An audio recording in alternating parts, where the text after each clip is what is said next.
Hello student, my self Akshay Kumar Gupta. uh, जैसा कि last video lecture में हमने single phase voltage source inverter cover किया था। इस वीडियो लेक्चर में हम देखेंगे कि three phase voltage source inverter क्या होता है और एक एक करके वो बेसिकली दो टाइप से होते हैं, 180 degree mode and 120 degree mode. तो इस लेक्चर में हम 180 डिग्री मोड को कवर करेंगे और अगले लेक्चर में हम 120 डिग्री मोड को कवर करेंगे। तो सबसे पहले three phase voltage source bridge inverter क्या होता है वो देखते हैं। Clear? Three phase bridge inverter जो बेसिकली एक वोल्टेज सोर्स इन्वर्टर ही होता है, एक वीएसआई ही होता है। अगर मैं बात करूं थ्री फेज ब्रिज इन्वर्टर की, तो आजकल अगर हम सिंगल फेज ब्रिज इन्वर्टर और three phase bridge inverter cover करें तो मोर फ्रिक्वेंटली या मोर कॉमनली जो यूज होता है वो आपका थ्री फेज ब्रिज इन्वर्टर ही यूज होता है। Clear? With respect to single phase.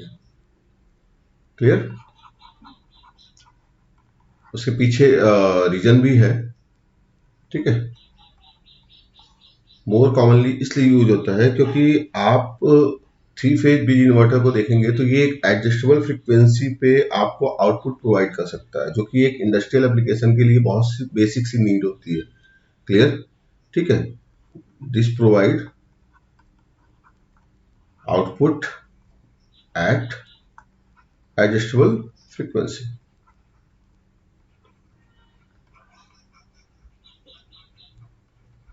Clear? जैसा कि मैंने आपको पहले ही बताया था कि आज कल ट्रांजिस्टर फैमिली के मेंबर फ्रिक्वेंटली यूज किए जाते हैं। बेसिकली आईजीबीटी का जो यूज है इन्वर्टर में वो बहुत पीक पे है। तो इन टुडे सिनेरियो हम आईजीबीटी प्रीफर करते हैं रादर देन थारिस्टर और अदर थारिस्टर फैमिली मेंबर। क्यों? क्योंकि आपके थारिस्टर में क्या होता है, गेट ट्रिगरिंग सर्किट भी यूज करना होता है। गेट को प्रोटेक्ट थारिस्टर को प्रोटेक्ट करने के लिए भी हमें सर्किट यूज करना होता है। उसके बाद उसको फोर्सफुली कम्यूटेट कराने के लिए भी हमें एक्सटर्नल सर्किट की जरूरत पड़ती है। क्लियर? तो यहाँ पे हम अगर एससीआर लेके चल रहे हैं या थारिस्टर लेके हम डायग्राम बना रहे हैं तो आप थारिस्टर की जगह पे आईजीबीटी भी यूज कर सकते हैं। ये चीज आप दिमाग में रखिएगा। क्लियर? और डायग्राम की सिंप्लिसिटी को बनाए रखने के लिए हम यहाँ पे करते हुए चलते हैं। हम यहाँ पे सर्किट की सिंप्लिसिटी को बनाए रखने के लिए हम क्या करते हैं, जो आपका कम्यूटेशन सर्किट होता है, जो आपकी गेट ट्रिगरिंग सर्किट होता है, उसको हम नेगलेक्ट करते हुए चलते हैं। Gate triggering circuit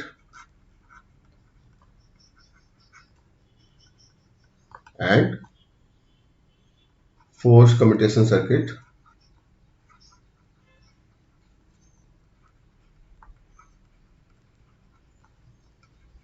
is omitted या neglected। हालांकि प्रैक्टिकली ऐसा नहीं है।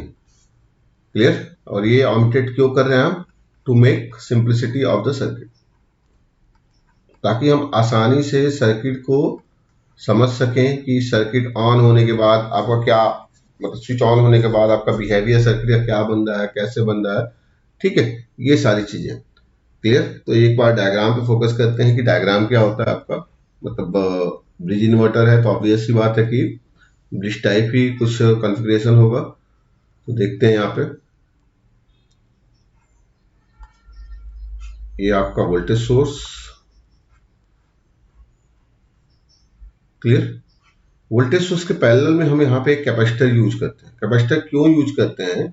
जब आपका फीडबैक डायोड का रोल आता है तो पावर का फ्लो क्या होता है? पावर का flow from load to source होता है। क्लियर? तो उसकी वजह से हार्मोनिक कंटेंट का रोल, हार्मोनिक कंटेंट आपका क्या हो, सोर्स पे हावी ना हो, उसके लिए हम क्या करते हैं, एक कैपेसिटर यूज करते हैं जो फिल्टर्ड आउट करता है हार्मोन्स को। और साथ ही साथ हम ये लार्ज कैपेसिटेंस इसलिए यूज करते हैं ताकि जो डीसी इनपुट वोल्टेज है वो कांस्टेंट बना रहे। क्लियर?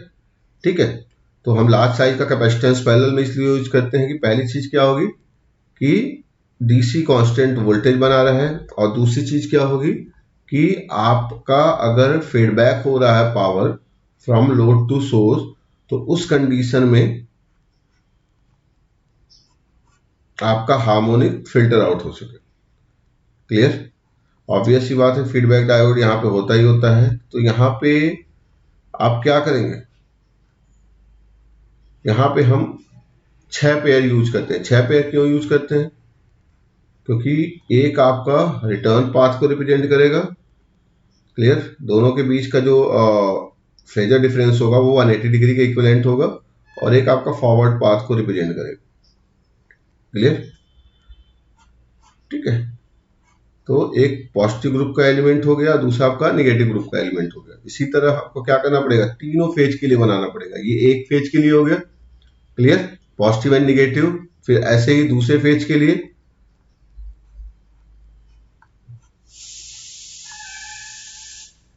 ठीक है, और ऐसे ही आपका तीसरे फेज के लिए भी बन जाएगा। आप SCR की जगह पे क्या यूज कर सकते हैं, मैंने क्या बताया था, IGBT भी यूज कर सकते हैं।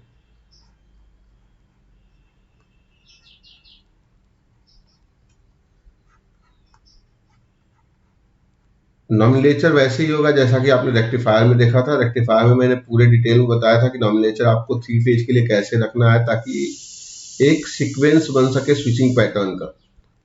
सीक्वेंस का मतलब क्या होता है, T1 T2 T3 ऐसे ये सीक्वेंस बन सके, क्लियर। तो ये हमने तीनों फेज के लिए positive group and negative group यानी फॉरवर्ड एंड रिटर्न पाथ के लिए हमने क्या कर लिया, स्विचेज ले लिया, और ये 3 अलग अलग फेज को रिप्रेजेंट करेंगे। ये हमने एज्यूम करते हुए ये तीनों स्विचेज को हमने ले लिया, क्लियर। नॉमिनेचर की अगर मैं बात करूं, नॉमिनेचर आपको वैसे ही प्रोवाइड करना है। ये आपका क्या होगा, ये आपका T1, ये आपका क्या होगा D1, ऑब्वियस सी बात है। T1 के बाद क्या आता है यहाँ पे T3, ये आपका D3, फिर उसके बाद क्या आता है T5, और ये आपका D5, क्लियर। ये दो का गैप क्यों आता है, क्योंकि 1 का gap is equivalent to the gap of 1 is equivalent to the 60 degree, clear. तो 2 का गैप मतलब 120 डिग्री। तो ऑब्वियस सी बात है, अगर ये 3 फेज को रिप्रेजेंट कर रहे हैं तो ABC, इन ABC फेज में क्या होता है, 120 डिग्री का डिफरेंस होता है, ये तो हमें पता ही है, क्लियर। तो वही चीज है, 1 के गैप को 60 डिग्री के इक्विवेलेंट करते हैं, तो इस वजह से ये पैटर्न आपको मिलता है। सिमिलरली यहाँ पे क्या आ जाएगा T4 D4 क्यों आता है, क्योंकि ये दोनों फेजेस क्या है, एक दूसरे के जस्ट अपोजिट है। ये पॉजिटिव ग्रुप है, दूसरा का क्या है, नेगेटिव ग्रुप।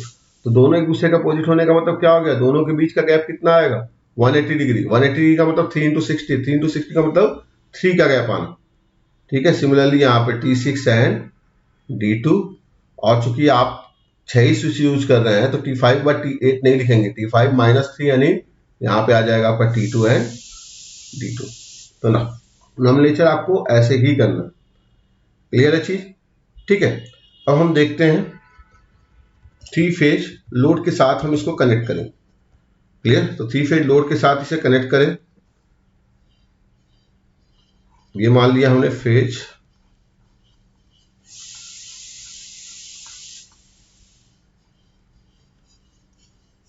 A,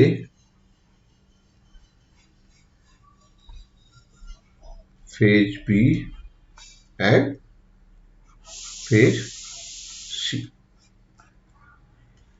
clear.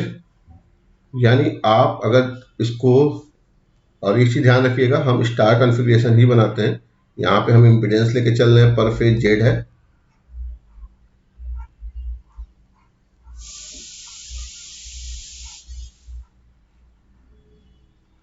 पर फेज इम्पीडेंस की वैल्यू क्या है आपकी, Z के बराबर, Z, क्लियर। ये आपका इस पॉइंट के साथ कनेक्ट हो गया, और ये आपका इस पॉइंट के साथ कनेक्ट हो गया। यानी कहने का मतलब क्या हुआ यहाँ पे, क्लियर। ये आपका फेज A, यानी इस पॉइंट से ये कनेक्टेड है, ये आपका फेज A हो गया, क्लियर। सिमिलरली आपका ये फेज B हो गया, और ये आपका फेज C, ये भी आपका क्या हो गया, फेज C हो गया। तो ऐसे आपने क्या किया, सर्किट को कॉन्फ़िगर किया और 3 फेज लोड के साथ कनेक्ट किया, जो हम यहाँ पे स्टार कनेक्टेड लोड लेके चल रहे हैं, ताकि आप आसानी से चीजों को समझ पाओ। तो ये कॉन्फ़िगरेशन होता है आपका किसका, 3 phase voltage source bridge inverter, clear. अब इस ब्रिज इन्वर्टर को हम कहते हैं 6 step inverter. It is also called as 6 step inverter. अब भाई ये 6 स्टेप इन्वर्टर क्यों कहते हैं? इसके पीछे भी लॉजिक है कि आपके जो स्विचिंग पैटर्न है, यानी एक के बाद एक स्विच जो ऑन होगा एक कंप्लीट साइकिल में। एक कंप्लीट साइकिल कितने डिग्री की होती है? 360 डिग्री। 360 डिग्री में आपको कितने स्टेप चाहिए? 6 स्टेप चाहिए। 6 स्टेप का मतलब क्या हो गया? हर एक साइकिल कितने डिग्री का होगा? 60 डिग्री का। यानी जो स्विचिंग पैटर्न होगा, स्विचिंग पैटर्न यानी जो स्विचिंग पैटर्न का सीक्वेंस होगा वो क्या होगा? हर 60 डिग्री पे चेंज हो, is change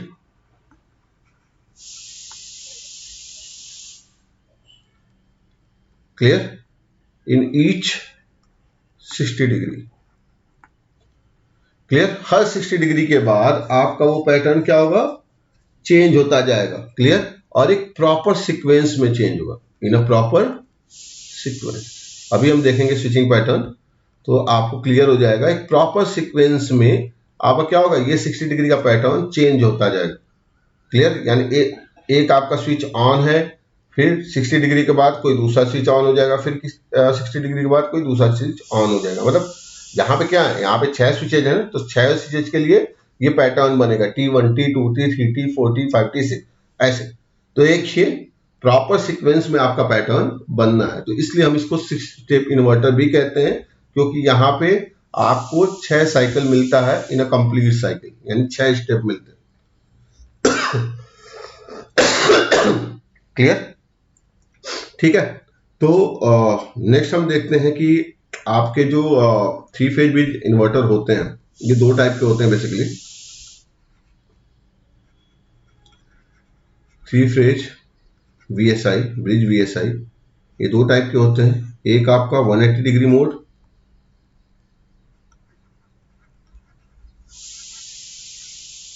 and the second one is the 120 degree mode.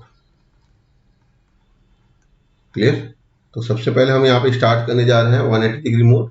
वहां पे हम स्विचिंग पैटर्न देखेंगे कि स्विचिंग पैटर्न क्या बन रहा है, फिर उसके बाद हम आगे बात करेंगे। क्लियर? ठीक है, तो हम स्टार्ट करने जा रहे हैं यहाँ पे 180 डिग्री मोड।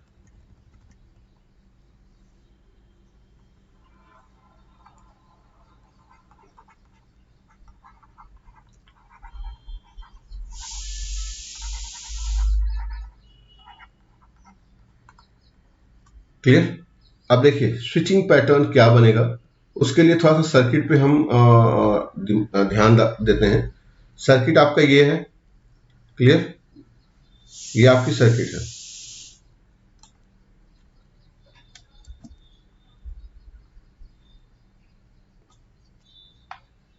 सर्किट को नीचे भी ड्रॉ कर देते हैं हम लोग।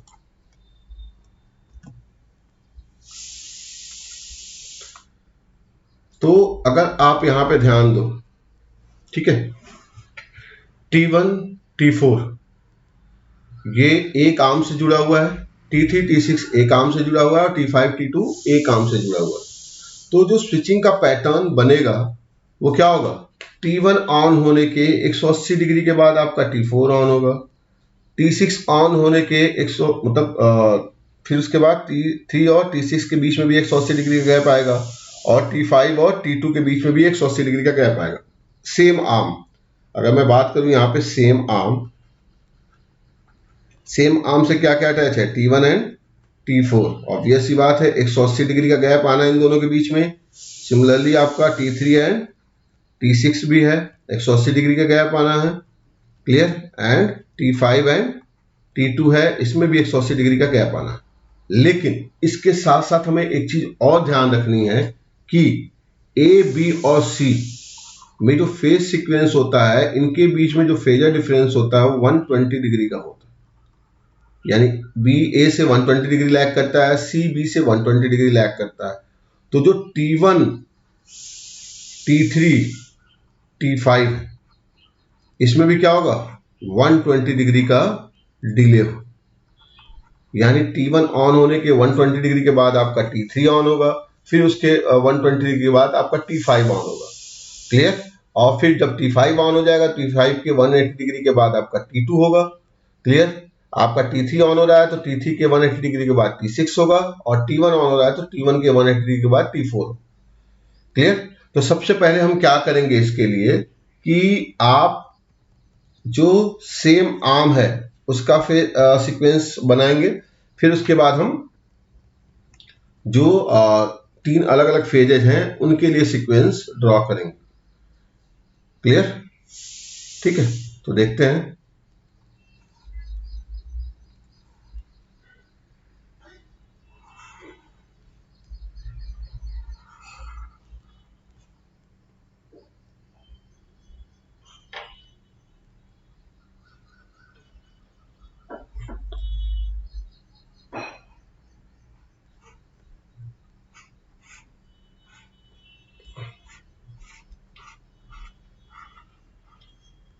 क्लियर।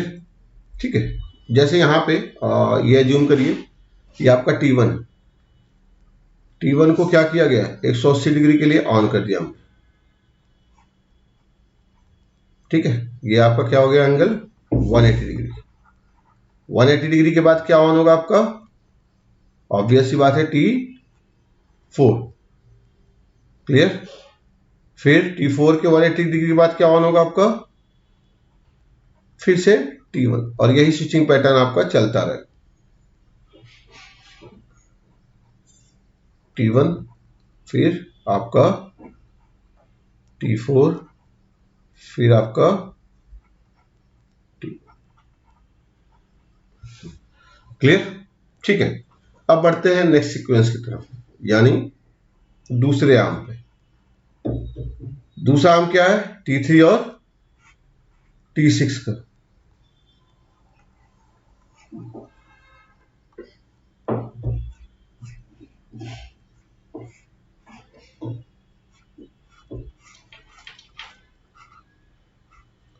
दूसरे आर्म का स्विचिंग पैटर्न देखें जरा हम। अगर आप दूसरे आर्म का स्विचिंग पैटर्न देखेंगे तो क्या होना चाहिए, T3 और T6 में तो गैप 180 का होना चाहिए, बट आपका जो T1 है, क्लियर, ठीक है, T1 के 120 डिग्री डिले होने के बाद, क्योंकि B क्या हो रहा है, B 120 डिग्री लैग कर रहा है, तो ऑब्वियस सी बात है T3 कब ट्रिगर्ड होगा, 120 degree delay of T1। Clear. यानी 120 डिग्री के बाद आपको क्या होगा, T3 ऑन होगा। तो ये आपका 180 डिग्री है, आप इसको 3 इक्वल पार्ट में डिवाइड कर सकते हैं। क्लियर। 3 इक्वल पार्ट में आप इसको डिवाइड कर दीजिए ताकि आपको कंफ्यूजन ना हो। क्लियर। ये 60 डिग्री के पार्ट में डिवाइड हो चुका है। क्लियर। तो 60 डिग्री 3 इक्वल पार्ट में होता है, ये भी 60, ये भी 60, ये भी 60, 180 है तो 180 का 3 इक्वल मतलब क्या हो जाएगा, 60। तो 60 प्लस 60 यानी 120 डिग्री डिले के बाद आपको क्या मिलेगा, आपको मिलेगा T3 ट्रिगर्ड होता हुआ। और ये T3 कब तक ट्रिगर्ड रहेगा, for 180 degree. Clear. Similarly T3 के बाद 180 डिग्री बाद क्या ट्रिगर्ड होगा, आपका ट्रिगर्ड होगा T6। क्लियर, क्योंकि सेम आर्म से एसोसिएटेड है, तो T3 और T6 क्या होंगे, हर 180 डिग्री के बाद ट्रिगर्ड होते हुए जाएंगे। ये आपका फिर से क्या आ गया, T3, देन फिर T6। ऑब्वियस बात है, T3 ट्रिगर्ड हो रहा है तो T3 से पहले क्या ट्रिगर्ड रहा होगा, T6 ट्रिगर्ड रहा होगा। क्योंकि मैं पहले से ही बोलता आया हूं कि आप T इक्वल टू 0 से एनालिसिस स्टार्ट करते हैं, सिस्टम ऑलरेडी आपका रनिंग मोड में है, ये आपको अज्यूम करके चलना। क्लियर। ठीक है, अब आते हैं तीसरे सीक्वेंस पे। तीसरा सीक्वेंस क्या है आपका, फेज सी का, यानी जो तीसरा आर्म आपका बचा हुआ है उसका सीक्वेंस देखते हैं। लॉजिक सेम है, फिर से क्या करना है आपको, 3 इक्वल पार्ट में इसको डिवाइड कर लीजिए हर 60 डिग्री के लिए।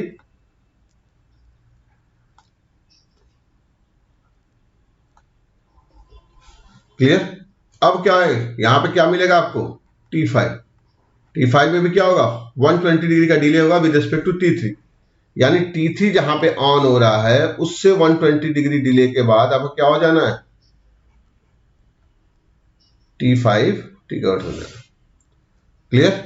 T5 ट्रिगर्ड हो गया कितने डिग्री के लिए, 180 डिग्री के लिए। उसके बाद क्या ट्रिगर्ड होगा, उसी आर्म का दूसरा स्विच यानी T2। क्लियर। फिर उसके बाद फिर से क्या आएगा, T5। T5 से पहले 180 डिग्री के लिए क्या ऑन रहा होगा, ऑब्वियस सी बात है T2। फिर उसके पहले T5। क्यों पहले बोला मैंने, क्योंकि ये 180 डिग्री, अगर आप इसको देखो ना तो ये आपका 240 डिग्री हो रहा है, ये पूरा का पूरा है।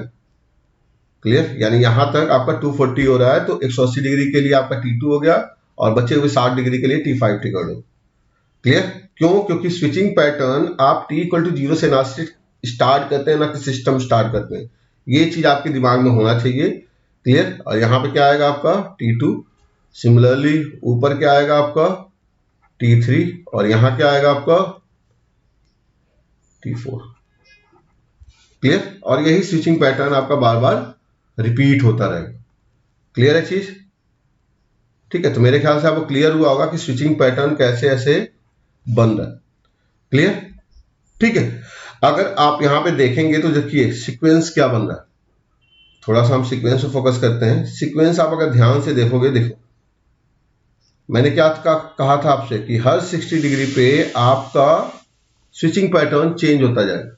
अगर आप यहां पे देखें तो यहां पे क्या ऑन है, 5, 6 एंड 1। 5, 6 एंड 1, ये तीन स्विच ऑन है। फिर अगले 60 डिग्री के लिए देखेंगे तो क्या ऑन हो जा रहा है, 6, 1 एंड 2। 6, 1 एंड 2। नेक्स्ट 60 डिग्री के लिए देखेंगे तो क्या ऑन हो जा रहा है, यहां का T1, ये T3 और ये T2, यानी क्या हो गया आपका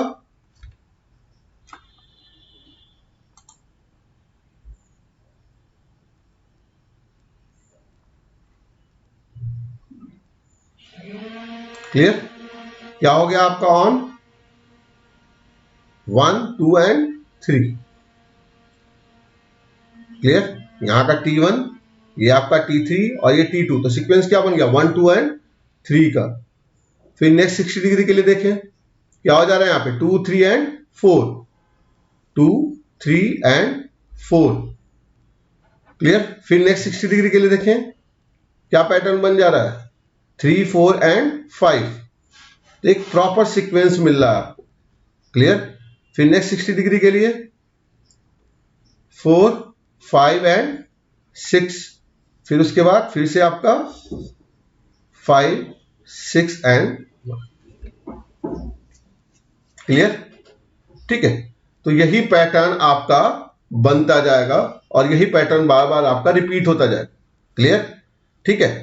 1, 2, 3, 2, 3, 4, 3, 4, 5, 4, 5, 6, 5, 6, 1 और नेक्स्ट आपका आ जाएगा 6, 1, 2। क्लियर। तो कहने का मतलब क्या हो गया यहां पे कि एक कंप्लीट साइकिल के लिए आपका जो सीक्वेंस तैयार हो रहा है वो हर सीक्वेंस 60 डिग्री के बाद चेंज हो रहा है। क्लियर।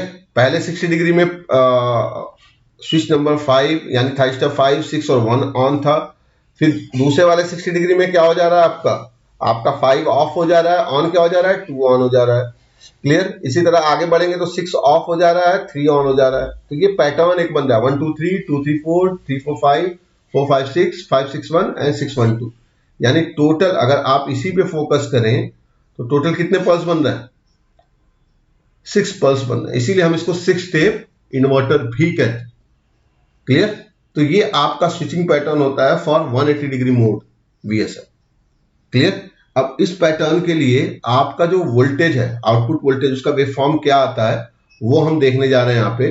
तो वो देखने के लिए आपको सिंपली यही समझना है कि जो भी सर्किट है आपकी, क्लियर, पहली चीज तो हम ये जान चुके हैं कि स्टार कनेक्टेड होगा।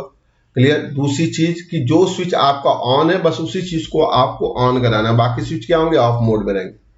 क्लियर। और इस बेसिस पे हम आउटपुट वोल्टेज का वेवफॉर्म देखेंगे कि हमारा आउटपुट वोल्टेज का वेवफॉर्म क्या बन के आ रहा है, क्योंकि यहाँ पे 3 फेजेज हैं तो थोड़ा सा कॉम्प्लिकेशन है कि phase A, phase B, phase C का वोल्टेज बनाना, फिर उसके बाद लाइन वोल्टेज बनाना। ठीक है, क्योंकि हमें फेज वोल्टेज का भी वेवफॉर्म ड्रॉ करना है और लाइन वोल्टेज का भी वेवफॉर्म ड्रॉ करना है। आसान बहुत है। क्लियर। मजा भी बहुत आने वाला है क्योंकि सीधे सीधे स्विचिंग पैटर्न पे सब कुछ होना है।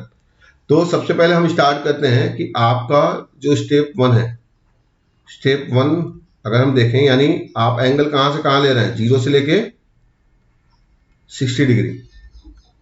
क्लियर, 0 से लेकर 60 डिग्री। इस कंडीशन में क्या क्या स्विच ऑन है, 5, 6 एंड 1। क्लियर, तो सर्किट पे थोड़ा सा ध्यान दें।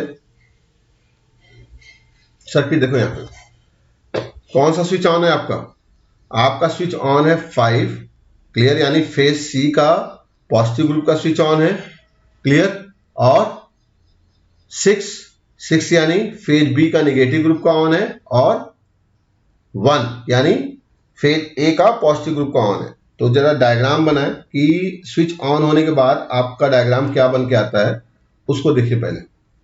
क्लियर, ठीक है। आपका वोल्टेज सोर्स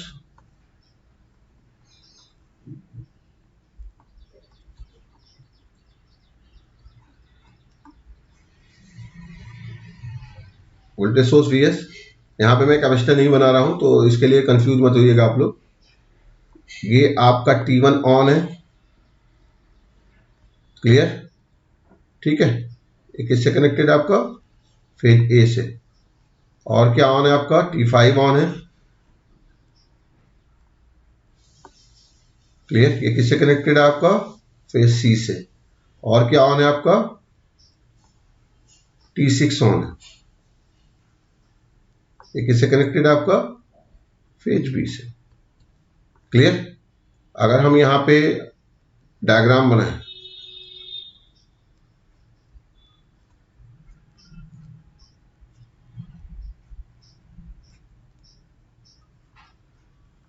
यानी 3 फेज लोड के साथ हम कनेक्ट कर रहे हैं, ये आपका इंपीडेंस, ये भी आपका इंपीडेंस एंड ये भी आपका impedance. Clear, phase A, B and C, ठीक है। Impedance Z and Z. और ये आपका क्या होता है, न्यूट्रल। क्लियर, न्यूट्रल को हम यहाँ से ओ से रिप्रेजेंट कर रहे हैं क्योंकि मतलब स्टैंडर्ड बुक में आपका ओ दिया हुआ है, आप चाहो तो एन से भी रिप्रेजेंट कर सकते हो, कोई दिक्कत नहीं है। क्लियर, ठीक है। तो यहाँ पे आपका स्विचिंग पैटर्न बन रहा है। अब इस स्विचिंग पैटर्न पे थोड़ा सा आपको लग रहा होगा कितना कॉम्प्लिकेटेड सर्किट है, क्या होगा, कैसे आपको VA की वैल्यू मिलेगी, ये सारी चीजें दिमाग में आ रही होंगी। अगर आप इस स्विचिंग पैटर्न को देखें ना, तो थोड़ा सा इस सर्किट को हम फिर से नोड टू नोड एनालाइज करके थोड़ा सा आसान करने की कोशिश करते हैं इस सर्किट को। क्लियर, करें, देखो यहां पे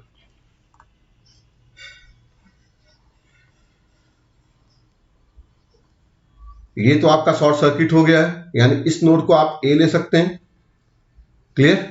ये भी आपका शॉर्ट सर्किट हो गया है, क्लियर। और ये ए नोड और सी नोड क्या है, एक दूसरे से कनेक्टेड है। इस नोड को आप क्या ले सकते हैं, नोड सी ले सकते हैं। देखो यहाँ पे ये नोड ए है और ये क्या है आपका, इस सी के साथ कनेक्टेड है, तो ऑब्वियस सी बात है दोनों नोड क्या है, एक दूसरे के साथ शॉर्ट सर्किट। क्लियर, और ए नोड के बीच में आपका क्या है, एक इंपिडेंस जेड है।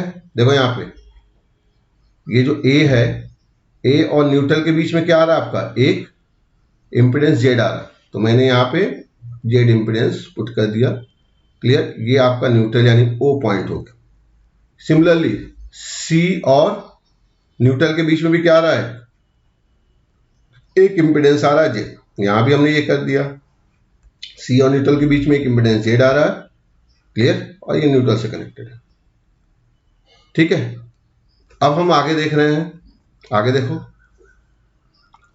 आगे क्या हो रहा है आपका, ओ और बी फेज से।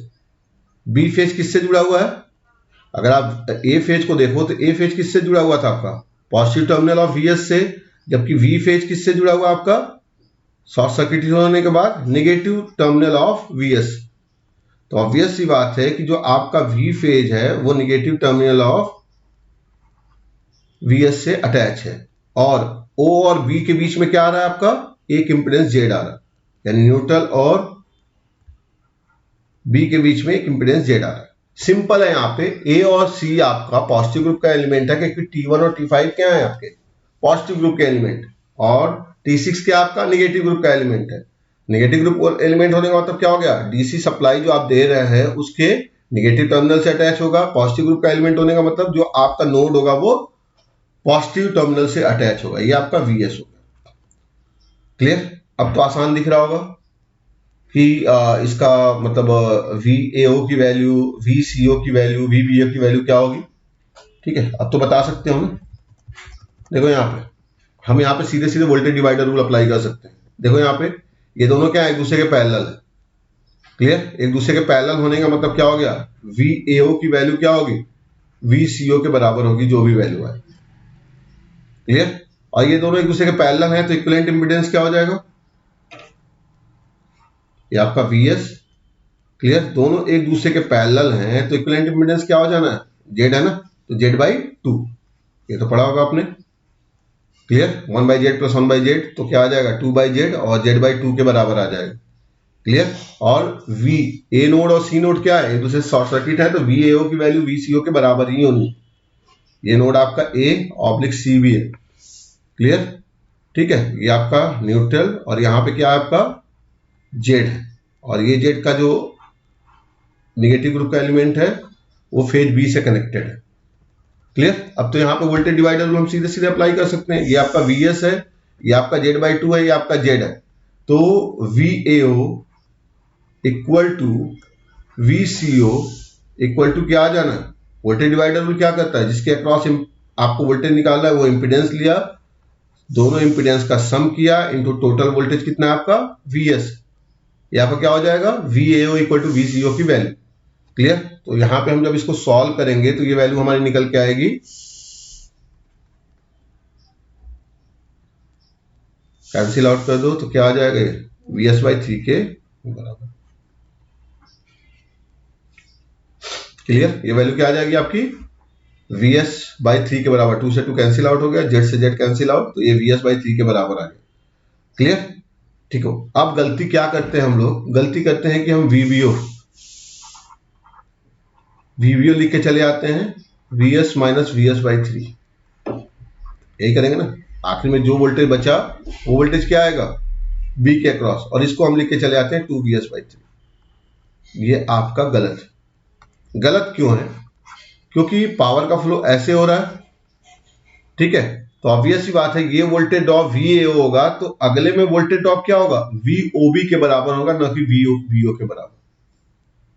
क्लियर है चीज, यानी अगर तुमको वी ओ बी मतलब नेक्स्ट वोल्टेज ड्रॉप कैलकुलेट करना है तो वो क्या होना है, वी ओ बी हो, न कि वी बी हो, क्योंकि पावर का फ्लो ओ से बी की तरफ।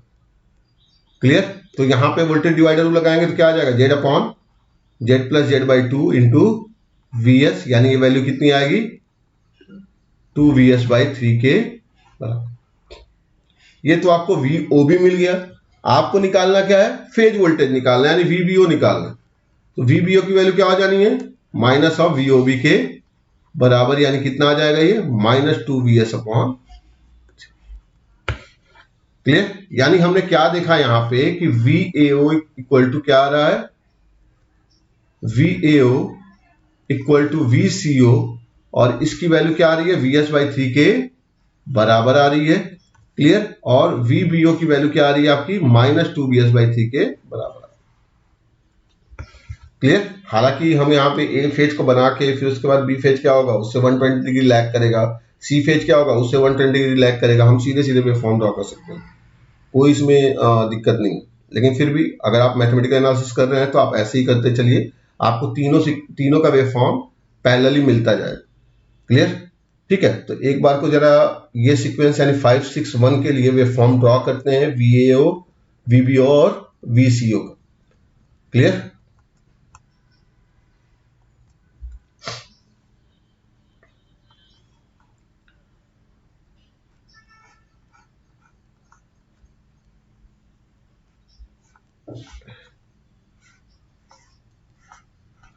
क्लियर, यहां पे आपका ये वी ए ओ है, हम प्रॉपर सीक्वेंस में ही करेंगे, फेज ए के बाद फेज बी के बाद फेज सी। यहां तक क्या आपका 561 स्विच ऑन है, तो हमने क्या देखा, वी ए ओ की वैल्यू क्या थी, वी एस बाई थ्री के बराबर आ रही, ये वैल्यू क्या हो रही है, वी एस बाई थ्री के बराबर आ रही है, तो हमने ये बना दिया। क्लियर, नेक्स्ट आगे बढ़ते हैं, फेज बी।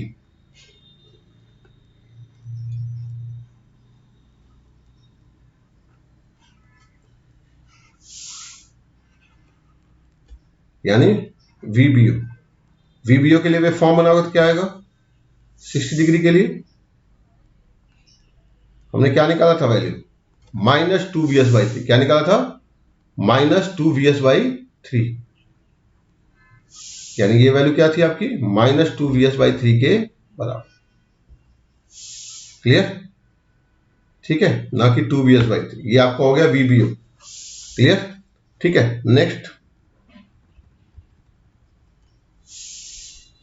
नेक्स्ट है आपका VCO।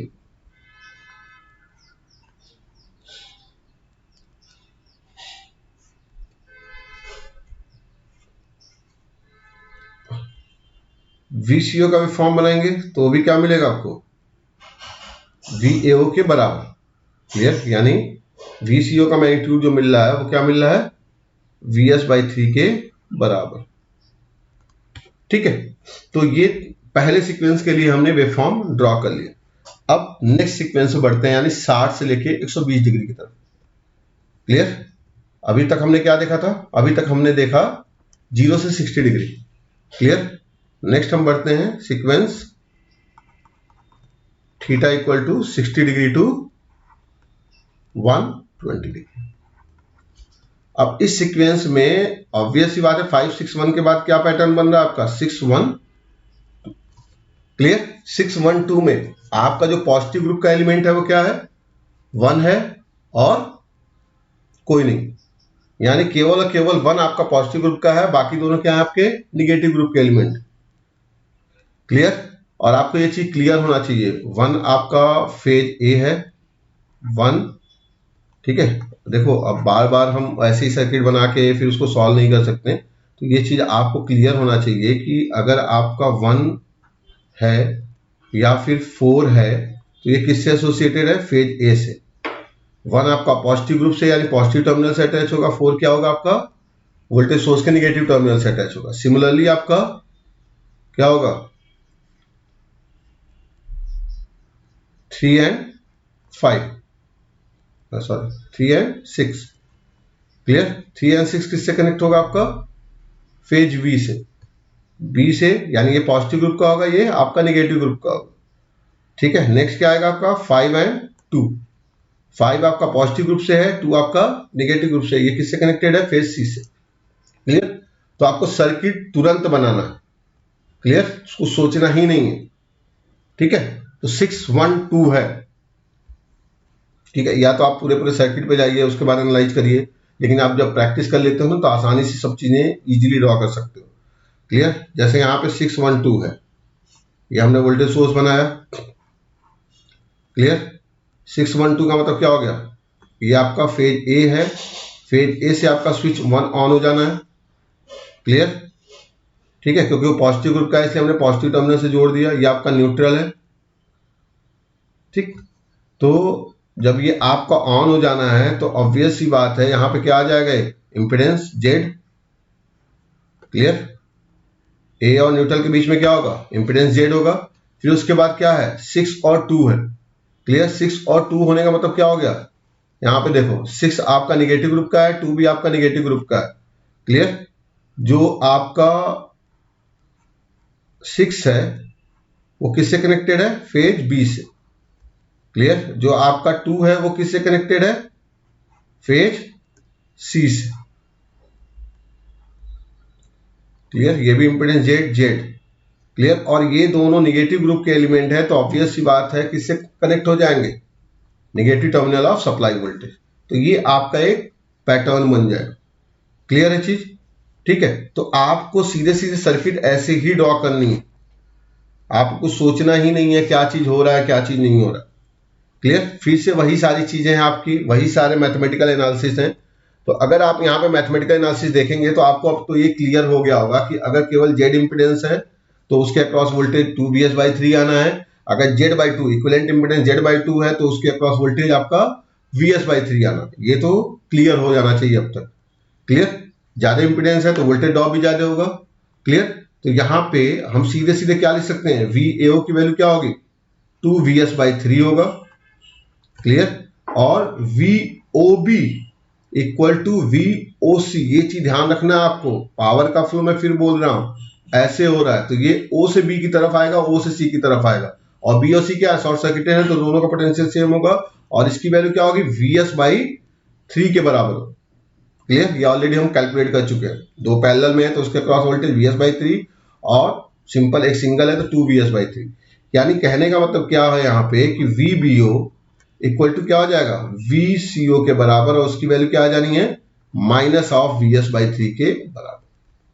तो हमने नेक्स्ट 60 डिग्री के लिए क्या देखा कि VAO की वैल्यू आपकी आ रही है 2Vs/3, VBO और VCO की वैल्यू क्या आ रही है आपकी, -Vs/3। तो अगले 60 डिग्री के लिए आपका क्या हो रहा है, ये पैटर्न बन रहा है।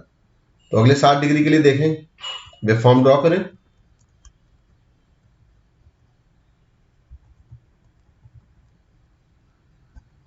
ठीक है, चल ड्रॉ करते हैं। तो अगले 60 डिग्री के लिए VAO की वैल्यू कितनी हो जा रही है, 2Vs/3, यही है 60 डिग्री। नेक्स्ट 60 डिग्री के लिए आपकी जो वैल्यू हो जा रही है वो कितनी हो जा रही है, +2Vs/3 के बराबर। क्लियर, VAO की वैल्यू। अब आते हैं VBO पे। ठीक है, तो VBO और VCO दोनों की वैल्यू सेम हो रही है, और उसकी वैल्यू क्या आ रही है, -Vs/3 के बराबर। क्या आ रही है, -Vs/3। ये आपका -Vs/3। क्लियर, और आपका VCO भी क्या आ रहा है, -Vs/3।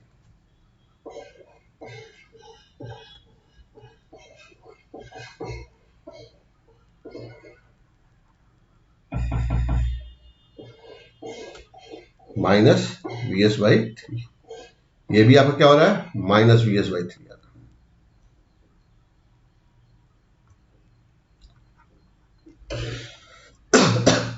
तो फटाफट मेरे ख्याल से आपको सर्किट बनाना आ गया होगा कि सर्किट फटाफट कैसे बन रहा है। क्लियर, तो अब अगले साइकिल की तरफ बढ़ते हैं और फटाफट सर्किट हम ड्रॉ करते हैं और फटाफट वैल्यूज कैलकुलेट करते हैं, क्योंकि हमें सब काम जल्दी जल्दी निपटाना। क्लियर, ठीक है, तो नेक्स्ट साइकिल की तरफ बढ़ते हैं। नेक्स्ट साइकिल क्या था आपका, आपने क्या देख लिया, 60 से 120 डिग्री देख लिया। अब आगे क्या बढ़ना आपको, 120 से लेके 180 डिग्री। इसके पहले क्या पैटर्न था, 612 था। अब पैटर्न क्या हो जाना है, 123 हो जाना है। 123 होने का मतलब क्या हो गया, 1 और 3 किससे अटैच है, पॉजिटिव ग्रुप से, यानी फेज ए और फेज बी से, और 2 क्या आपका निगेटिव ग्रुप से। क्लियर, और ये क्या है आपका फेज सी से कनेक्टेड। ठीक है, ये चीज ध्यान रखिएगा, तीनों फेज का इन्वॉल्वमेंट 180 डिग्री मोड में आता ही आता है। क्लियर, सर्किट ड्रॉ करें फिर से वही काम है हमें। यहाँ पर क्या हो गया, वोल्टेज सोर्स Vs। ठीक है, फेज ए और बी क्या है, फेज ए और बी ये शॉर्ट सर्किटेड है। क्लियर, ये इंपिडेंस Z हो गया, ये आपका न्यूट्रल।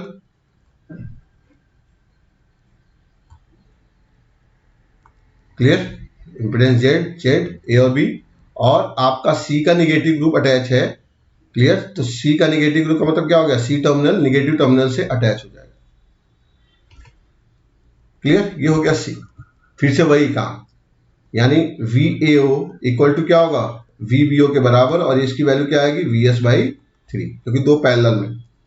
क्लियर, VOC की वैल्यू क्या आएगी आपकी, 2Vs/3 के बराबर। तो ऑब्वियस सी बात है, VOC आपका 2Vs/3 है, तो VCO क्या हो जाएगा, -2Vs/3। क्लियर, अब आते हैं अपने वेवफॉर्म पे। हमने क्या देखा यहाँ पे, VAO और VBO की वैल्यू Vs/3 और VCO की वैल्यू क्या आई हमारी, -2Vs/3। क्लियर, तो वेवफॉर्म ड्रॉ करें अगले 60 डिग्री के लिए, यानी ये VAO की वैल्यू क्या आ जा रही है, Vs/3। ठीक है, फिर आपका VBO की वैल्यू क्या आ जा रही है, वो भी हो जा रही है आपकी Vs/3। क्लियर, नेक्स्ट क्या है आपका VCO, VCO की वैल्यू कितनी हो जा रही है, माइनस ऑफ 2VS/3।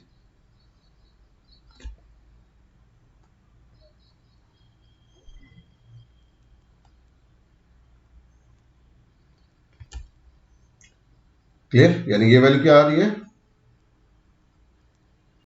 ये वैल्यू तो आपको माइनस VS/3 थी और ये वैल्यू क्या हो जाएगी, माइनस 2VS/3। क्लियर, ठीक है। तो ये वेव फॉर्म का पैटर्न मिला हमें अगले 60 डिग्री के लिए। क्लियर, अब नेक्स्ट 60 डिग्री पे देखें। चलो अब तो फटाफट करते जाओ, ठीक है। आप लेक्चर के साथ साथ इसको फटाफट करते जाइए, ठीक है, क्योंकि बहुत ही आसान है और वेव फॉर्म बनाना भी बहुत टफ नहीं है। क्लियर, अब पैटर्न क्या मिलेगा अगले 60 डिग्री के लिए। नेक्स्ट 60 डिग्री की बात करें, अभी तक हमने क्या देखा था, 3 स्टेप पे हम गए, 180 डिग्री तक बना लिया है। यानी नेक्स्ट 60 डिग्री क्या होगा, 180 से लेके 240 डिग्री तक। यानी यहां पे क्या हो जाना है आपका, क्लियर। इसके पहले का सीक्वेंस क्या था, 1 2 3, तो आगे का सीक्वेंस क्या होना है, 2 3 4 का सीक्वेंस होना। 2 3 4 का सीक्वेंस होने का मतलब क्या हो गया, 2 और 4 किससे अटैच है, निगेटिव ग्रुप से। क्लियर, यानी 2 4 मतलब क्या हो गया, फेज सी और फेज ए। क्लियर, और 3 क्या आपका पॉजिटिव ग्रुप से अटैच है, जो क्या है, फेज बी है।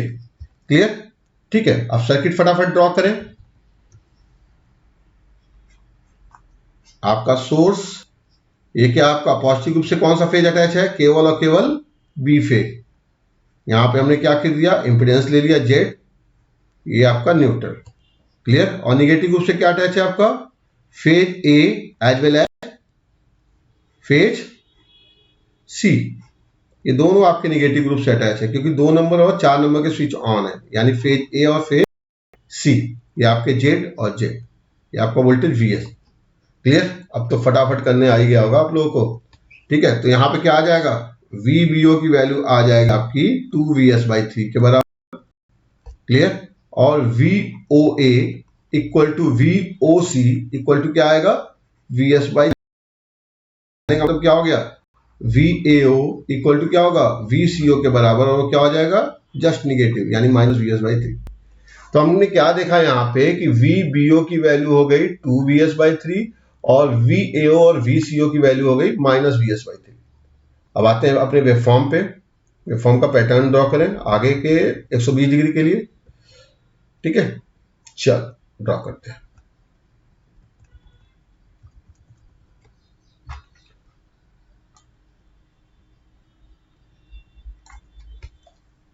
ठीक है,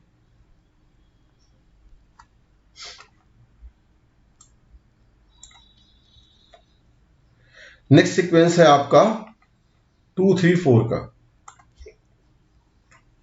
क्लियर, यानी ये सीक्वेंस अगले 60 डिग्री की बात हम करने जा रहे हैं।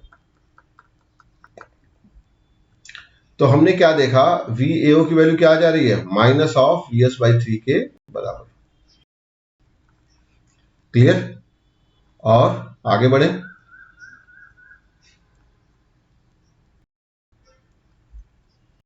VBO की वैल्यू क्या आ जा रही है, 2VS/3 के बराबर। क्लियर, नेक्स्ट VCO की वैल्यू, VCO की वैल्यू भी हमारी क्या आ जाए, माइनस ऑफ VS/3 के बराबर। तो हमारा जो पैटर्न बन रहा है वो आपको क्लेरिफाई हो गया होगा कि 2 फेज सेम वोल्टेज के मिल रहे हैं और एक आपका उसका जस्ट ट्वाइस मिल रहा है। क्लियर, ठीक है। तो ये चीज पैटर्न आपने अगर याद हो तो साइनसोइडल में भी हमने यही चीजें देखी थी। क्लियर, जब 2 फेजों की वैल्यू सेम होती हैं तो तीसरा फेज क्या हो जाता है, तीसरा फेज अपना मैक्सिमम वैल्यू।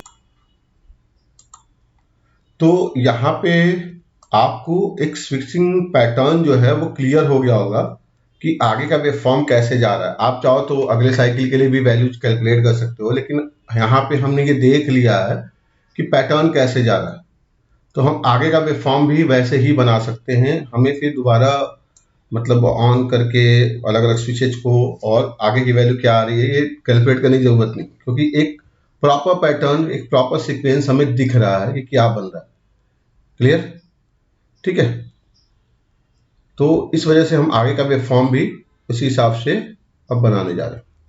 देखो यहाँ पे वी एस बाई थ्री के बाद two V S by three आया, फिर उसके बाद वी एस बाई थ्री आया, फिर उसके बाद minus V S by three आया, minus V S by three के बाद क्या आएगा, minus two V S by three आएगा। देखो यहाँ पे आप यहाँ पे देख सकते हो, ये minus two V S by three है तो minus V S by three आया। यहाँ पे क्या है, minus V S by three है तो उसके बाद minus two V S by three आया। तो ये एक पैटर्न बनता जा रहा है। क्लियर? तो हमें पैटर्न क्लैरिफाई है कि पैटर्न क्या बन रहा है। तो minus V S by three के बाद क्या आएगा, minus two V S by three. Clear? फिर उसके बाद क्या आना है,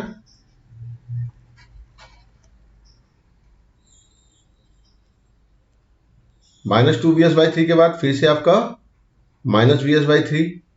क्लियर? फिर उसके बाद क्या आना है, plus V S by three. फिर उसके बाद क्या आना है, plus two V S by three. यही पैटर्न आपका बनता जा रहा है।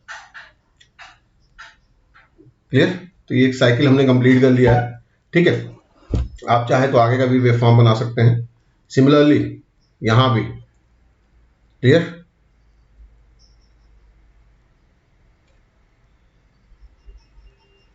ये आपके क्या आ रहा है, plus two V S by three. तो two V S by three के बाद क्या आएगा, we S by three.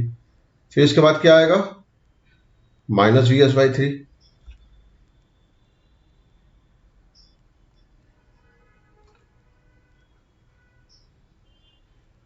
Clear? फिर उसके बाद क्या आएगा, minus two V S by three. और यही पैटर्न आपका आगे ड्रॉ होता जाए, minus two V S by three. Clear? Next क्या आ जाएगा, ऑब्वियस सी बात है, minus V S by three.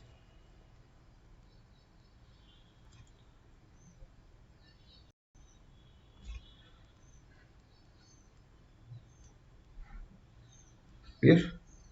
आगे वेव फॉर्म आपको ऐसे मिल गया। सिमिलरली सी फेज के लिए भी यही चीज होगा।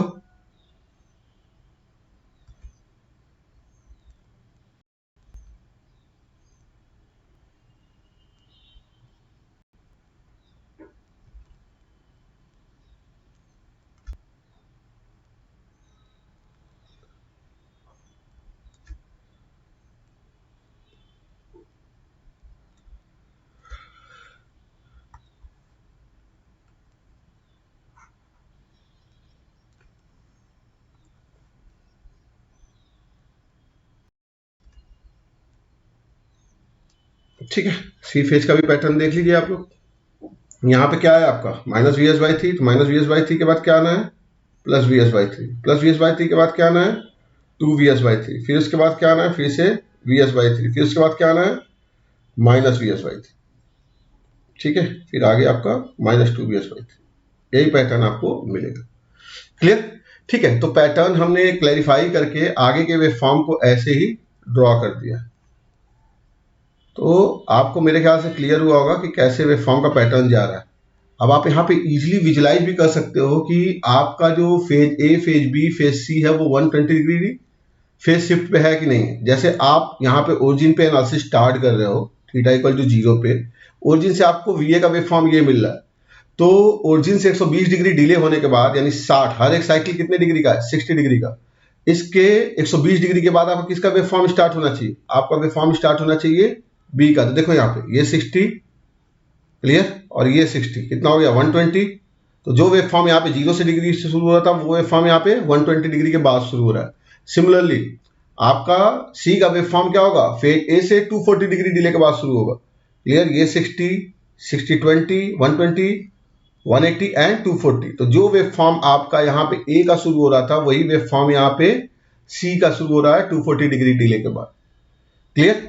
तो यहाँ पे फेज शिफ्टिंग भी आपको प्रॉपर सीक्वेंस में दिख रही। क्लियर? अब हम बात करते हैं लाइन वोल्टेज की, लाइन वोल्टेज का वेव फॉर्म क्या बनेगा। क्लियर? तो लाइन वोल्टेज का वेव फॉर्म तो हम सीधे सीधे ड्रॉ कर सकते हैं। ठीक है, जैसे मान लो मुझे वी ए बी ड्रॉ करना है।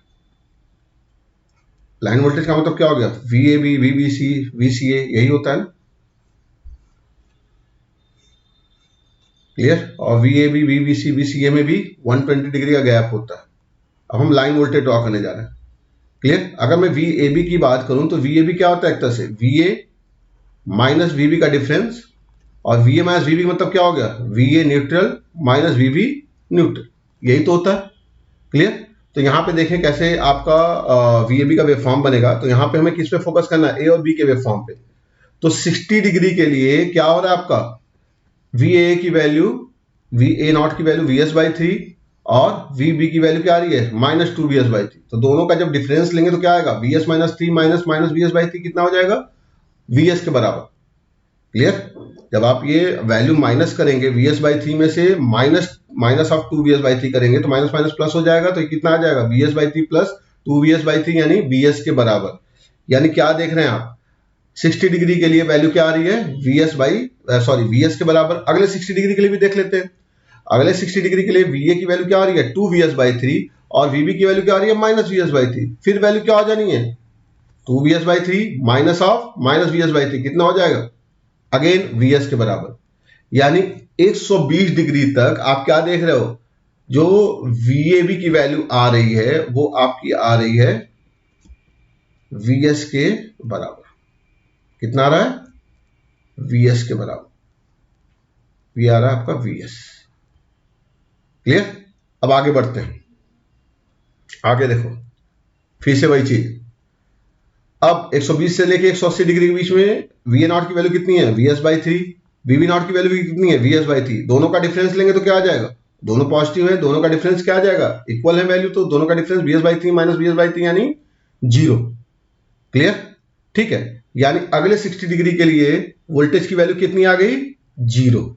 यानी वी ए बी की वैल्यू कितनी हो गई, जीरो के बराबर। क्लियर। कुछ करना नहीं है हमें, बस दोनों वेव फॉर्म को देखना है और दोनों का डिफरेंस निकालना है। क्यों, क्योंकि यहाँ पे मैग्नीट्यूड, एक साइकिल के लिए मैग्नीट्यूड फिक्स है, वो एक स्टेप सिग्नल की तरह ट्रीट हो रहा है, एक पल्स की तरह। तो यहाँ पे वैल्यू क्या हो गई वी ए बी की, जीरो। अब नेक्स्ट बढ़ते हैं। नेक्स्ट देखो,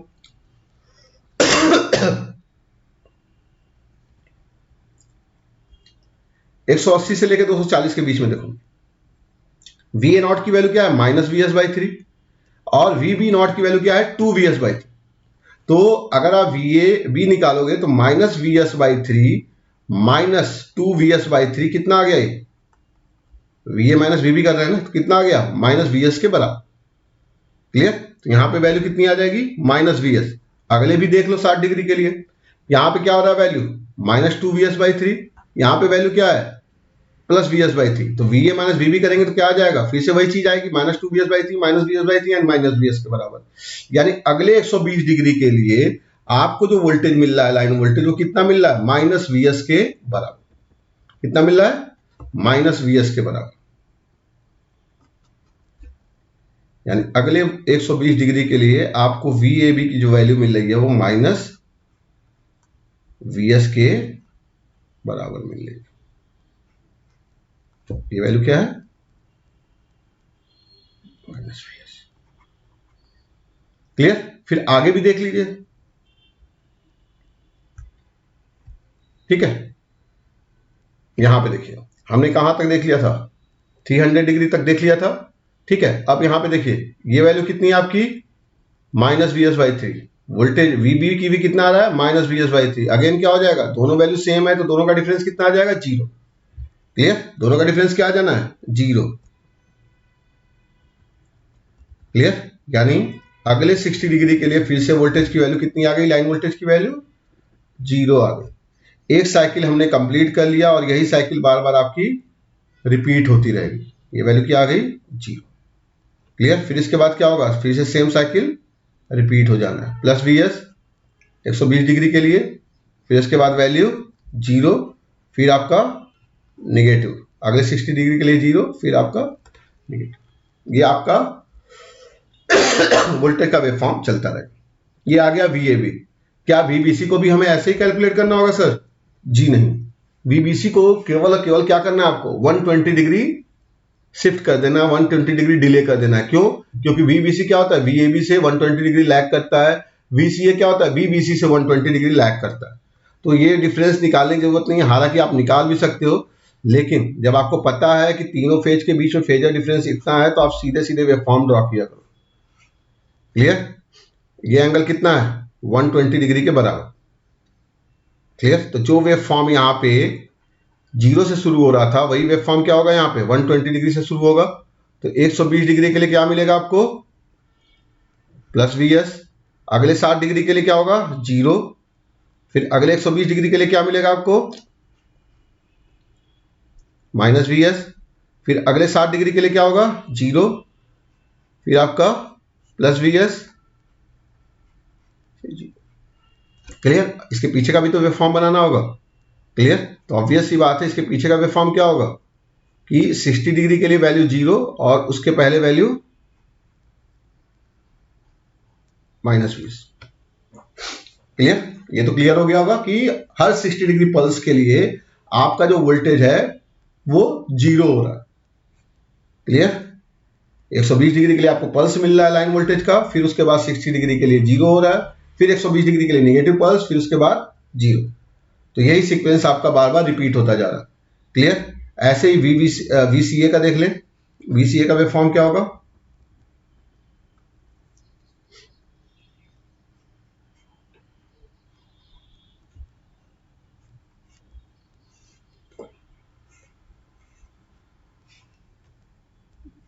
सिमिलरली वीसीए का वेव फॉर्म कहां से स्टार्ट होगा? 240 डिग्री से। यही तो बताया मैंने। तो ये आपका 180 डिग्री, ये आपका कितना हो जाएगा? 240। क्लियर?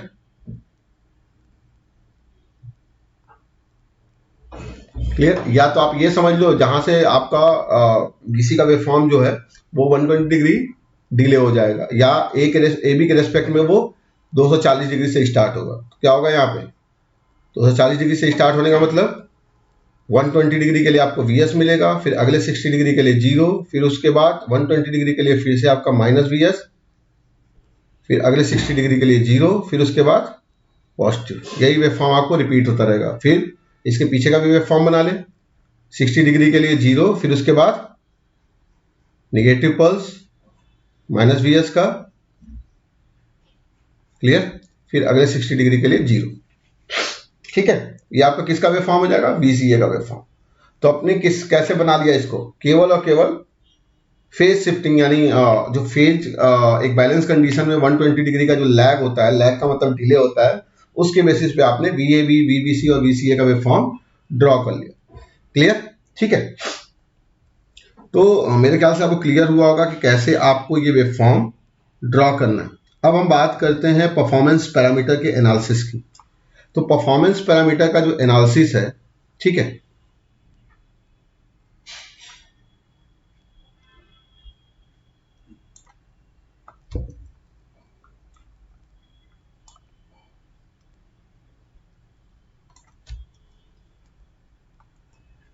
जैसे हमने कन्वर्टर में बात किया था वैसे यहाँ भी हम परफॉर्मेंस पैरामीटर देखते ही देखते हैं। हमने सिंगल फेज में भी देखा था कि परफॉर्मेंस पैरामीटर हम कैसे कैलकुलेट करते हैं। तो परफॉर्मेंस पैरामीटर्स निकालने के लिए आपको क्या चाहिए? फूरियर सीरीज के फॉर्म में आपको एक्सप्रेशन चाहिए। अगर आपको याद हो तो सिंगल फेज में हमने आपको प्रॉपर फूरियर सीरीज बताई थी कि कैसे निकल के आता है। क्लियर?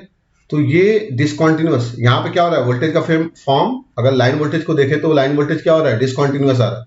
अगर आपको याद हो तो मैंने आईएस के लिए बताया था, तो आईएस का वेव फॉर्म कुछ ऐसे आ रहा था। क्लियर? ये अल्फा एंगल के लिए आपको डिसकॉन्टिन्यूटी मिल रही थी, और ये वैल्यू आपको प्लस आई नॉट और ये वैल्यू आपको माइनस आई नॉट दे रहा था for the constant output current. तो यहाँ पे क्या है? कांस्टेंट इनपुट वोल्टेज है, तो सेम लॉजिक यहाँ भी अप्लाई होगा। क्लियर? बस यहाँ पे आपका आउटपुट पैरामीटर का परफॉर्मेंस पैरामीटर निकलेगा। तो यहाँ पे मैंने क्या निकलवाया था कि आई एस टी की वैल्यू जो आती है वो sigma 4 I naught upon N pi cos N alpha by 2 into sine N omega T minus N alpha by 2 आता है। क्लियर? लेकिन अगर हम यहाँ पे वी ए बी का वेव फॉर्म देखें, मान लीजिए हम वी ए बी का ही देख रहे हैं, वी ए बी का वेव फॉर्म कुछ ऐसे मिल रहा है। 120 डिग्री के लिए आपको वेव फॉर्म मिल रहा है, अगले 60 डिग्री के लिए वैल्यू 0, फिर उसके बाद यहां पे क्या हो रही है? डिसकॉन्टिन्यूटी हो रही है। लेकिन यहाँ पे एंगल फिक्स है। वहां पे हमने अल्फा देखा था, लेकिन यहाँ पे क्या है, एंगल फिक्स है, 120 डिग्री, 60 डिग्री ऐसे आपको मिल रहा है। क्लियर? ये वी का वेव फॉर्म है।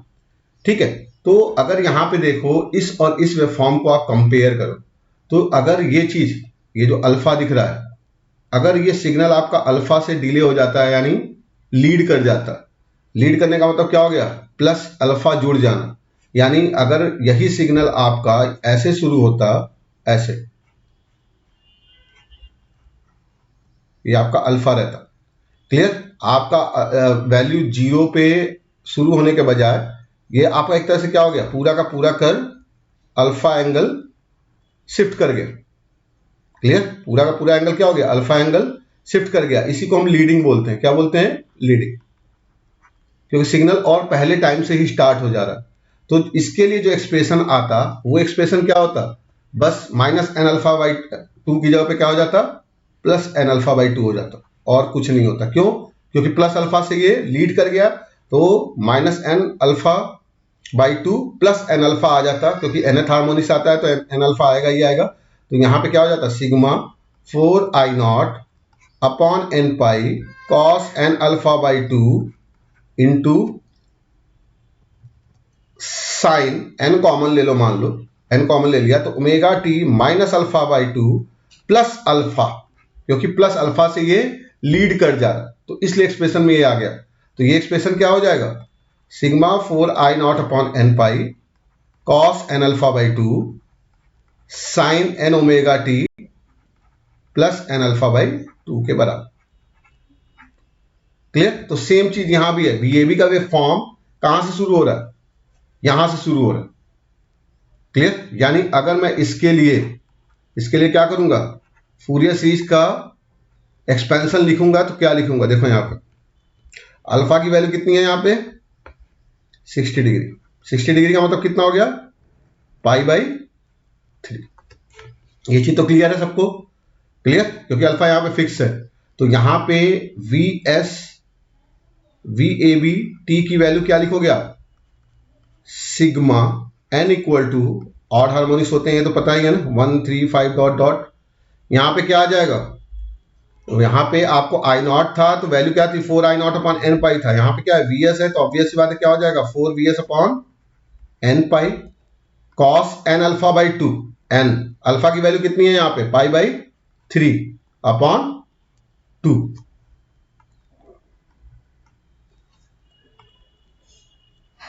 Clear? Into sine N omega T plus N alpha by two, N alpha की वैल्यू कितनी है, पाई बाई 3/2। तो एक्सप्रेशन क्या है, एक्सप्रेशन लिख देते हैं।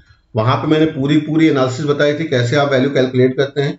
ठीक है, तो बार बार वही फूरियर से ही एनालिसिस बनाने का कोई तुक नहीं बनता, आप इसको वैसे ही करेंगे। ठीक है, तो ये वैल्यू क्या आ गई, 4vs upon N pi cos N pi by 6 sine N omega T plus N pi by 6। Clear? ठीक है, तो ऐसे हम इस एक्सप्रेशन को आसानी से लिख सकते हैं। फी ए बी टी की वैल्यू क्या आ गई। अब कई लोग सोच रहे होंगे सर क्यों नहीं वी ए नॉट के लिए निकलवाया। वी ए नॉट के लिए इसलिए नहीं निकलवाया मैंने, क्योंकि वहां पे क्या हो रहा है, पल्स के फॉर्म में मिल रहा है, मैग्नीट्यूड का लेवल दो लेवल तक जा रहा है, plus V S by three और two plus two V S by three, minus V S by three और minus two V S by three. तो वहां पे फूरियर सीरीज थोड़ा सा टफ हो जाएगा, हालांकि निकल जाएगा वहां भी, लेकिन वहां के लिए आपको जो हार्मोनिक्स है ना, वो ऐसे नहीं आएंगे, वो 6k प्लस माइनस 1 के बराबर होता है, जहां पे k की वैल्यू 1 से लेकर कुछ भी आप कुछ कर सकते हैं। तो ये cos N pi by 6 sine N common ले लिया मैंने, omega T plus pi by 6। Question number 1। Obvious सी बात है, ये वीएबी का है, तो वीबीसी का क्या हो जाएगा, वीबीसी का क्या हो जाना है, 120 डिग्री डिले। वीबीसी टी अगर मुझे लिखना है, वीबीसी टी, तो क्या हो जाएगा, सेम एक्सप्रेशन रहेगा, sigma N equal to 1 3 5 dot dot 4vs upon N pi cos N pi by 6 sine N omega T plus pi by 6 minus 120। Minus 120 का मतलब कितना होता है? Minus 2 pi by 3। अगर आपको VCA लिखना है तो क्या हो जाएगा? Minus 240 n equal to 135 dot dot 4 VS upon n pi cos n pi by 6 sine n omega T plus pi by 6 minus 4 pi by 3। Clear? 120 degree lag करता हुआ BC और उससे 120 डिग्री लैग करता हुआ CA। क्लियर? तो मेरे ख्याल से आपको क्लियर हुआ होगा कि कैसे आप एनालिसिस करेंगे। ठीक है, और ये वैल्यू हमें पता हो जाती है, तो अब इसके आगे क्या करना होता है? आपने यही सब काम करना होता है ना, कि लाइन वोल्टेज की वैल्यू निकालना, ये सारी चीजें करना। तो फिर से वही सारी चीजें करनी है आपको। तो अगर मैं यहाँ पे देखूं तो लाइन वोल्टेज का nth हार्मोनिक्स कंपोनेंट क्या होगा? जो आपका VLN मैक्स है।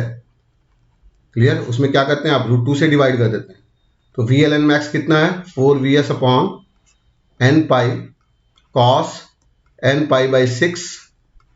यही तो है, ये वैल्यू जो होती है। क्लियर? अपॉन क्या कर दिया आपने? √2 से डिवाइड कर दिया। तो ये nth हार्मोनिक्स के लिए रूट मीन स्क्वायर वैल्यू निकल के आ जाती है 2√2 VS cos n pi by 6 upon n पाई। ये nth हार्मोनिक्स के लिए निकल के आ जाता है। Clear?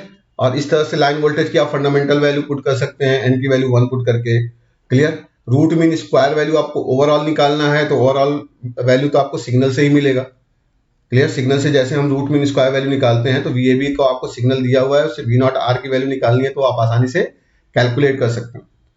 Clear?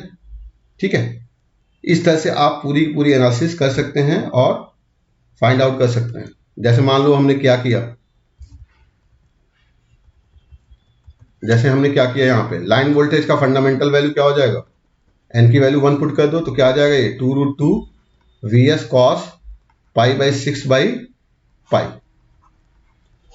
Clear? cos pi by 6 की वैल्यू क्या होती है? √3 बाई 2।